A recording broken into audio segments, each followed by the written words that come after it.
okolobịa sị ka njụ ajụjụ a ka agbala ife ndị mmadụ ga-agụ ya. O wee sị na ọ bụrụ na ịgwa nwa agbọghọbịa na ị ga-anụ ya, o gosili dat na ịgwakwugo ndị befe na ị ga-anụ ya. Like na ọ bụrụ na ịgwa nwa agbọghọbịa na ị ga-anụ ya, ndị befe onwe right ị na-akpọ gị na-agwa gị ife ị ga-emelụ the girl. Ị ka anụrọkwa ya anụ o, and ị gwarọkwa ndị befe ahụ na ọdụ girl unu na-abọkwekọrịta na ị ga-anụ ya, yọtago na ndị befe onwe right ị na-akpọ gị na-agwa gị ife ị ga-emelụ the girl, like na ị ga-eme nke a na ị ga-eme nke a, ka ọ na fe nwere right. Because n'anya nke ya believe na agwa the girl na ya ga na ya bụrụ na ya agwago ndị befe nwere right ị na-akpọ ya na phone.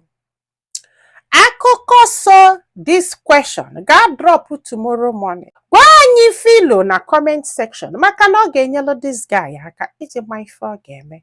Daalụnụ, ka ọ dị n'ụbọchị ọzọ.